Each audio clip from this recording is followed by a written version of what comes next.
আমার মেয়েরই বলতাম ঠিক মতন মা পড়াশোনা করো। আমার অনেক আশা যে আমার মেয়ের মেট্রিক পাস এই পাস করাম, লেখাপড়া করাই আমার মেয়ের মানুষের মতো মানুষ বানাম। আমার অনেক আশা ছিল, মনে করেন আমি এটা ব্যর্থ মা আমার ছিল। একটা আপনারাও দেখতে পাচ্ছেন যে এটুক মানুষের বয়স কিভাবে 20 হয়। এখন মেয়ের মা সৌদি ছিল, সৌদি থেকে অলরেডি চলে আসছে। এই বাচ্চাটাকে পালার মতো এখন যথেষ্ট তার গার্ডিয়ান আছে। প্রথম কথা হইলো, আমরা এই যে শ্বশুর বাড়ি বলছেন, শ্বশুর বাড়ির আমরা তো বিয়েটাই স্বীকার করছি না, এখানে শ্বশুর বাড়ি তো পরের কথা। এখন মেয়েটাকে ফুসলিয়ে নিয়ে গেছে, একটা পুতুল খেলা খেলছে, খেলে মেয়েটার পেটে একটা বাচ্চা দিয়ে দিছে। আসসালামু আলাইকুম প্রিয় দর্শক, ইতিমধ্যে ভিডিওর গুরুত্বপূর্ণ অংশবিশেষ দেখে ফেলেছেন। আরো কিছু গুরুত্বপূর্ণ তথ্য আমাদের হাতে রয়েছে, যেগুলো তুলে ধরার চেষ্টা করব। তাই অনুরোধ করব, যারা এখন পর্যন্ত ভিডিওটিতে একটি লাইক দেননি, অতি দ্রুত ভিডিওটিতে একটি লাইক দিয়ে চ্যানেলটি সাবস্ক্রাইব করে আমাদের সাথেই থাকবেন। আমরা কথা বাড়াবো না, চলুন আগে ভিডিওটিতে একটি লাইক দিয়ে ধারাবাহিকভাবে সম্পূর্ণ ভিডিওটি দেখে আসি। আমার তো যেহেতু একটা মেয়ে, আমার অনেক আশা ছিল যে আমার মেয়েটার আমি লেখাপড়া করাইয়া সুশিক্ষিত বানাইয়া আমি ভালো একটা ছেলের কাছে আমার মেয়ে আমি তুলে দিব। তা আমি সবসময় আমার মেয়েরই বলতাম ঠিক মতন মা পড়াশোনা করো। আমার অনেক আশা যে আমার মেয়ের মেট্রিক পাস এই পাস করাম, যেহেতু আমি কষ্ট করি বাহিরে, বাংলাদেশে ইচ্ছা করলে কাজ করে আমি খাইতে পারতাম, তো আমি বাংলাদেশে কাজ করি না, আমি বিদেশে আসছি কাজ করতে। আমার মেয়ে যেহেতু মানুষের মতো মানুষ হয়, এই কারণে আমি বিদেশে আসছি। লেখাপড়া করাই আমার মেয়ের মানুষের মতো মানুষ বানাবো, আমার অনেক আশা ছিল। ঠিক আছে, হ্যাঁ, কিন্তু মনে করেন আমি এটা ব্যর্থ মা আমার ছিল। বলতে গেলে মনে করেন আমার অনেক কষ্ট লাগে। আমি কোনোদিন কল্পনা করি নাই যে আমি বিদেশে আমি সবকিছু আলাদা করলাম, কিন্তু বিদেশে আমি টাকা কামাইতে ঠিকই গেছি, কিন্তু আমি বাংলাদেশে আইয়া সব হারাই ফেলাইছি। বাচ্চাটা এখনো ফুটফুটে বাঁধন, ও একটা বাচ্চা, তার বাচ্চা একটা পরিস্থিতি আমি বুঝতে পারছি যে আপনার ফ্যামিলির পরিস্থিতি বর্তমান। এবং কি মনে করেন আমি আজকে আমার মেয়ের এরকম পরিস্থিতি বা আমার এরকম ক্যামেরার সামনে বইতে হইব, আসতে হইব, কথা বলতে হইব, আমি কোনোদিন ওটা কল্পনা করি নাই যে আমি কোনো সময় ক্যামেরার সামনে আসবো বা আপনাদের সাথে আমি কথা বলবো, এমন কোনো আমার ইচ্ছে ছিল না, আশা ছিল না। আমি কোনোদিন জেল, আজত, কোর্ট আমি এসব কোনোদিন চোখেও দেখি নাই, কিন্তু আমার মেয়ের কারণে আজকে আমি এই যে গাইতে বাধ্য হয়েছি। ঠিক আছে, তবে কি এখান থেকে আমি এরিগেলে আসছি, এরিগেলে আমি সুখ বিচার পাইছি। যেমন আমি আমার একটা মেয়ে, আমি দেশের বাহিরে থাকি, তাই মনে করেন এই কারণে আমি আমার মেয়ের আমি ফোন দিচ্ছি, যেহেতু আমি সবসময় আমার মেয়ের সাথে আমি যোগাযোগ করতে পারি, কথা বলতে পারি। ওর আব্বু বাহিরে থাকে, কাজে কর্মে থাকে, আমি মেয়ের সাথে কথা বলতে পারি না, আমি অনেক কান্দাকাটি করি মেয়ের জন্য। এই কারণে আমি যেখানে কাজ করছি ওখান থেকে আমারে ম্যাডামে বলছে, ঠিক আছে তুই তোর মেয়ের একটা ফোন কিনাতে, যেহেতু তুই এখানে কান্দাকাটি করতে আসোস, তোর মেয়ের জন্য তোর লাগে যত তুই সবসময় যোগাযোগ করতে পারোস, তুই এমন কিছু তোর মেয়েরে কইরা দিস। তাই আমি ওরা ফোন করে বললাম যে একটা ফোন কিনা দাও, তুমি তোর ফোন দেয়, তুমি থাকো বাহিরে, তোর ঘরে থাকো না, আমি ওর সাথে কেমনে যোগাযোগ করবো, এই ফোন পরে ফোন কিনা দেয়। ঠিক আছে, মনে করেন আমি শাসন করতাম, আমি মেয়েরে অনেক রাগারাগি করতাম, অনেক সময় অনেক রাগারাগি করতাম, গালাগালি করতাম মোবাইলের মাধ্যমে, যে তুমি এভাবে চলো কেন, এভাবে চলো, এভাবে চলো, তোমার আব্বু যে কয়, তুমি সবসময় কইতাম তোমার আব্বু যে কয় তুমি হেয়া হনবা, তুমি ঘর থেকে বাইরে বানা, কোনো জায়গায় যাবা না, কোনো বন্ধু বান্ধবের সাথে চলাফেরা করবা না। আমি সবসময় মানে আমি মা হিসাবে আমার যেটা দায়িত্ব ছিল আমি এটা করছি, ফোনের মাধ্যমে আমি করছি। আমার তো আর দেশের বাইরে থেকে আমার আসা সম্ভব না যে আমি চলে আসবো যখন তখন। হ্যাঁ, আমি জানতে পারছি, তখন আমি জানতে পারছি আমার মেয়ে টিকটক করে, এই কারণে আমার মেয়ের আমি কিছু করছি যে এটি করো না, এটি করলে মানুষের খারাপ করে, এটি আর করবা না। তুমি মেয়ে বলতো, মেয়ে ছোট, মেয়ে বলতো ঠিক আছে আম্মু করবো না, এই কারণে আর আব্বুরও ফোন দিয়ে বলতাম যে তুমি তোমার মেয়ে দেখতে রাখো না। ওরা আব্বুর, এমনকি ওর আব্বুর সাথে অনেক সময় রাগারাগি করতাম, তোমার কাছে আমার মেয়ে থুয়েছি, তুমি আমার মেয়েরে দেখতে রাখতে পারো না কেন। আব্বুর সাথে ওই ব্যাপার নিয়ে অনেক রাগারাগি করতাম মাঝে মধ্যে। সায়েম স্যারের প্রতি আমি অনেক খুশি, সায়েম স্যারের প্রতি, সায়েম স্যার না হলে হয়তো আমি আমার নাতিরে ফেরত পাইতাম না। তাই সায়েম স্যারের প্রতি আমি অনেক অনেক ধন্যবাদ জানাই, সায়েম স্যারের অনেক ধন্যবাদ জানাই। বা এখানে লুৎফর স্যার আছে, লুৎফর স্যারের প্রতি আমি অনেক ধন্যবাদ জানাই। কিন্তু উড়ে গেলে আমার সব কর্মকর্তা সবাই আমার সহযোগিতা করছে, সবাই আমার ই করছে, আমি সবার প্রতি শুকরিয়া জানাই। ঠিক আছে, মিডিয়ারা আমার অনেক ই করছে, সাহায্য করছে, আমি মিডিয়ার প্রতি অনেক ইয়া জানাই, শুকরিয়া জানাই, সবাই আমি ধন্যবাদ জানাই। আমি মনে করেন প্রধানমন্ত্রীর কাছে একটা শাস্তি দাবি করি, যেহেতু আমার মেয়ের আজকে যেই দশা, হ্যাঁ হ্যাঁ, আমি রিগেলের ন্যায় বিচার পাইছি, আমি রিগেলের ন্যায় বিচার পাইছি, ঠিক আছে।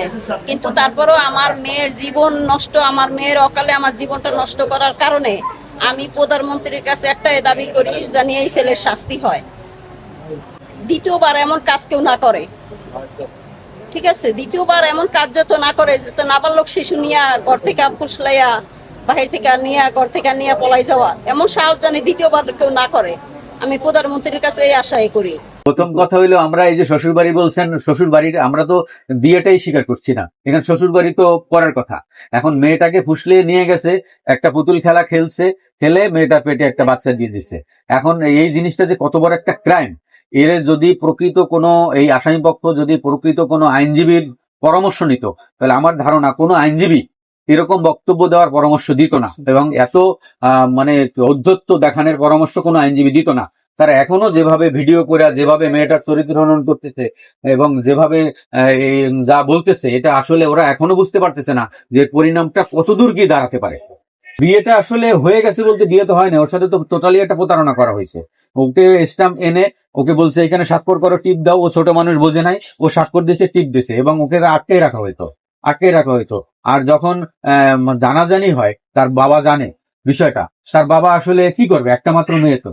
কিন্তু ওইখানে পরবর্তীতে ও যখন বুঝতে পারছে যে এখানে থাকার মতো অবস্থা বা এখানে আমার ভবিষ্যৎ আমার শেষ হয়ে যাবে, তখন ও বলছে যে না, আমি আমার বাবার মার কাছে চলে যাব। যার কারণে তার মা বাংলাদেশে চলে আসছে, এবং এইসব কারণে ওরা নিজেরা বাঁচার জন্য বাচ্চাটাকে রেখেই মেয়েটাকে বিদায় করে দিয়েছে। এটা হলো মেয়েটার মা যেহেতু সৌদি আরব ছিল, বাবা একা বাড়িতে, মা শিশু মেয়ে বাচ্চারা সাধারণত একটু বাবা প্রিয় হয়। এখন বাবা আল্লাহ দিচ্ছে, বাবা ভালোবাসছে, বাবা কাজে গেছে, ওই সুযোগে মেয়ে কিভাবে ফোন ব্যবহার করছে, কি করছে, এগুলো তো তার বাবা দেখে নাই। আর ফোনটা তাকে দেওয়ার উদ্দেশ্য, মা যেহেতু বিদেশ থাকতো, মার সাথে কন্টিনিউ তার যোগাযোগ লাগতো, ভিডিও কলে কথা বলা লাগতো। কিন্তু ফাঁকে সে গোপনে যে এই টিকটকের মাধ্যমে একটা ছেলের সাথে সম্পর্ক হয়েছে, এটা তো আসলে বাবা মার জানার কথা না। ছেলেটার বয়স এখন 22 বছর। এই প্রেম ভালোবাসা বাচ্চার কারণে আপাতত পড়াশোনা বন্ধ। ও 7 পর্যন্ত লেখাপড়া করেছে, এখন তো আপাতত এখন বাচ্চা সামলাবে না, লেখাপড়া করবে। আর চারিদিক থেকে যেভাবে তাকে এই বিভিন্ন কন্টেন্ট ক্রিয়েটর, তারপর এই যে ভিউ ব্যবসায়ীরা শুরু করছে, ওদের পুরো ফ্যামিলিটাকে একেবারে তছনছ করে দেওয়ার মতো অবস্থা। এটা শিক্ষণীয় বিষয় 100% যদি আমরা বাবা মারা সচেতন হই। কারণ আজকাল দেখেন, একটা বাচ্চা জন্মের 6 মাস 1 বছর পরেই তাকে খাওয়াচ্ছে, ফিটার খাওয়াচ্ছে, হাতে কার্টুন ধরে দিচ্ছে। হ্যাঁ, এই যে এডিক্টেডটা আমরাই শুরু করতেছি, এটা আমাদের বাবা মারা যদি আমরা সতর্ক না হই, তো এই দিন দিন এর অবস্থা আরো ভয়াবহ হবে। আজকে সকালবেলায় দেখলাম যে স্কুল পড়ুয়া দুটো বাচ্চা বিয়ে করার জন্য ঢাকায় পালায় আসছে, এবং বর্তমানে পুলিশের হেফাজতে আছে। তো দিন দিন অবস্থাটা এমন হচ্ছে যে বাপ মারা যদি আমরা সতর্ক না হই, তাহলে এরকম আরো চলতে থাকবে। আইনের আওতায় সবাইকে আনা যাবে। কোনো কাজী যদি কোনো নাবালক নাবালিকার বিয়ে করায়, তার বিরুদ্ধে আইনানুগ ব্যবস্থা আছে। কোনো নোটারিয়ান যদি করায়, তার বিরুদ্ধে আছে। আর মূল বিষয়টা হলো, নোটারিয়ান তো সাধারণত একজন আইনজীবী হয়। আমরা এক আইনজীবী হয়ে আর এক আইনজীবীর বিরুদ্ধে আমরা তো কমপ্লেন দিতে পারি না, এটা যেহেতু আমাদের বার আছে। সেক্ষেত্রে যদি কোনো স্বপ্রণোদিত হয়ে কোনো পক্ষ করে কোনো আইনজীবীকে এই বিরুদ্ধে অভিযোগ, তাহলে অবশ্যই তাকে আসামি হবে। বিচার পাবে কি পাবে না, আমরা ওই পর্যন্ত এখনো যাই। আমরা আসলে কোর্ট কাছারি করতে চাইনি, যেহেতু একটা মেয়ে মান সম্মানের ভয়ে আমরা কোর্ট কাছারি করতে যাই না। কিন্তু তারা যেহেতু কোর্টে গার্ডিয়ানশিপ মামলা করছে অলরেডি, এখন তো আর আমরা বসে থাকতে পারি না। যেহেতু আমাদের কোর্টে ওরাই টেনে এনেছে, আমরা কিন্তু যেতে চাইনি। এখন বাধ্য হয়ে আমাদের আইনের দিকগুলো ভাবতে হচ্ছে, এবং আমাদেরও আইনগত দিক যেতে হচ্ছে। এখন এটা উপরালার কথা আমরা বলতে পারি যে শিশুর ভবিষ্যৎ তো আর আমরা কেউ গড়ে দিতে পারবো না। এটা উপরালা আছে, আর নিচে যারা আছে, ওর বাবা মা আছে, ও আছে, এখন ওরাই দেখবে। বাচ্চাকে আমরা চেষ্টা করতেছে যাতে বাচ্চার কোনো সমস্যা না হয়, এই ইফেক্টটা যাতে সমাজে মানে খারাপ দিক চলে না যায়, আমরা সর্বোত্তম চেষ্টা করি। বাংলাদেশের আইন তো বিয়েটাই পারমিট করে না। এই প্রেম ভালোবাসা তো আজকাল করছে, কিন্তু আইনানুগ বিষয়টা বাংলাদেশের আইন এটা পারমিট। প্রথম কথা হইলো, আমরা এই যে শ্বশুর বাড়ি বলছেন, শ্বশুর বাড়ির আমরা তো বিয়েটাই স্বীকার করছি না, এখানে শ্বশুর বাড়ি তো পরের কথা। এখন মেয়েটাকে ফুসলিয়ে নিয়ে গেছে, একটা পুতুল খেলা খেলছে, খেলে মেয়েটার পেটে একটা বাচ্চা দিয়ে দিচ্ছে। এখন এই জিনিসটা যে কত বড় একটা ক্রাইম, এর যদি প্রকৃত কোনো এই আসামি পক্ষ যদি প্রকৃত কোনো আইনজীবীর পরামর্শ নিত, তাহলে আমার ধারণা কোনো আইনজীবী এরকম বক্তব্য দেওয়ার পরামর্শ দিত না, এবং এত মানে ঔদ্ধত্য দেখানোর পরামর্শ কোনো আইনজীবী দিত না। তারা এখনো যেভাবে ভিডিও করে যেভাবে মেয়েটার চরিত্র হনন করতেছে এবং যেভাবে এই যা বলতেছে, এটা আসলে ওরা এখনো বুঝতে পারতেছে না যে পরিণামটা কতদূর গিয়ে দাঁড়াতে পারে। বিয়েটা আসলে হয়ে গেছে বলতে, বিয়ে তো হয় না, ওর সাথে তো টোটালি একটা প্রতারণা করা হয়েছে। ওকে স্ট্যাম্প এনে ওকে বলছে এখানে স্বাক্ষর করো, টিপ দাও। ও ছোট মানুষ বোঝে নাই, ও স্বাক্ষর দিয়েছে, টিপ দিয়েছে, এবং ওকে আটকে রাখা হইতো। আর যখন জানাজানি হয়, তার বাবা জানে বিষয়টা, তার বাবা আসলে কি করবে, একটা মাত্র মেয়ে তো। কিন্তু ওইখানে পরবর্তীতে ও যখন বুঝতে পারছে যে এখানে থাকার মতো অবস্থা বা এখানে আমার ভবিষ্যৎ আমার শেষ হয়ে যাবে, তখন ও বলছে যে না, আমি আমার বাবার মার কাছে চলে যাব। যার কারণে তার মা বাংলাদেশে চলে আসছে, এবং এইসব কারণে ওরা নিজেরা বাঁচার জন্য বাচ্চাটাকে রেখেই মেয়েটাকে বিদায় করে দিয়েছে। এটা হলো মেয়েটার মা যেহেতু সৌদি আরব ছিল, বাবা একা বাড়িতে, মা শিশু মেয়ে বাচ্চারা সাধারণত একটু বাবা প্রিয় হয়। এখন বাবা আল্লাহ দিচ্ছে, বাবা ভালোবাসছে, বাবা কাজে গেছে, ওই সুযোগে মেয়ে কিভাবে ফোন ব্যবহার করছে, কি করছে, এগুলো তো তার বাবা দেখে নাই। আর ফোনটা তাকে দেওয়ার উদ্দেশ্য, মা যেহেতু বিদেশ থাকতো, মার সাথে কন্টিনিউ তার যোগাযোগ লাগতো, ভিডিও কলে কথা বলা লাগতো। কিন্তু ফাঁকে সে গোপনে যে এই টিকটকের মাধ্যমে একটা ছেলের সাথে সম্পর্ক হয়েছে, এটা তো আসলে বাবা মার জানার কথা না। ছেলেটার বয়স এখন 22 বছর। এই প্রেম ভালোবাসা বাচ্চার কারণে আপাতত পড়াশোনা বন্ধ। ও 7 পর্যন্ত লেখাপড়া করেছে। এখন তো আপাতত এখন বাচ্চা সামলাবে না, লেখাপড়া করবে। আর চারিদিক থেকে যেভাবে তাকে এই বিভিন্ন কন্টেন্ট ক্রিয়েটর, তারপর এই যে ভিউ ব্যবসায়ীরা শুরু করছে, ওদের পুরো ফ্যামিলিটাকে একেবারে তছনছ করে দেওয়ার মতো অবস্থা। এটা শিক্ষণীয় বিষয় 100% যদি আমরা বাবা মারা সচেতন হই। কারণ আজকাল দেখেন, একটা বাচ্চা জন্মের 6 মাস 1 বছর পরেই তাকে খাওয়াচ্ছে, ফিটার খাওয়াচ্ছে, হাতে কার্টুন ধরে দিচ্ছে। হ্যাঁ, এই যে এডিক্টেডটা আমরাই শুরু করতেছি। এটা আমাদের বাবা মারা যদি আমরা সতর্ক না হই, এই দিন দিন এর অবস্থা আরো ভয়াবহ হবে। আজকে সকালবেলায় দেখলাম যে স্কুল পড়ুয়া দুটো বাচ্চা বিয়ে করার জন্য ঢাকায় পালায় আসছে এবং বর্তমানে পুলিশের হেফাজতে আছে। তা দিন দিন অবস্থাটা এমন হচ্ছে যে বাপমারা যদি আমরা সতর্ক না হই, তাহলে এরকম আরো চলতে থাকবে। আইনের আওতায় সবাইকে আনা যাবে। কোনো কাজী যদি কোনো নাবালক নাবালিকার বিয়ে করায়, তার বিরুদ্ধে আইনানুগ ব্যবস্থা আছে। কোনো নোটারিয়ান যদি করায়, তার বিরুদ্ধে আছে। আর মূল বিষয়টা হলো, নোটারিয়ান তো সাধারণত একজন আইনজীবী হয়। আমরা এক আইনজীবী হয়ে আর এক আইনজীবীর বিরুদ্ধে আমরা তো কমপ্লেন দিতে পারি না, এটা যেহেতু আমাদের বার আছে।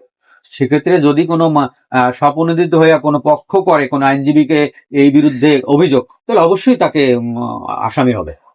বিচার পাবে কি পাবে না আমরা ওই পর্যন্ত এখনো যাই। আমরা আসলে কোর্ট কাছারি করতে চাইনি, যেহেতু একটা মেয়ে মান সম্মানের ভয়ে আমরা কোর্ট কাছারি করতে যাই না। কিন্তু তারা যেহেতু কোর্টে গার্ডিয়ানশিপ মামলা করছে অলরেডি, এখন তো আর আমরা বসে থাকতে পারি না।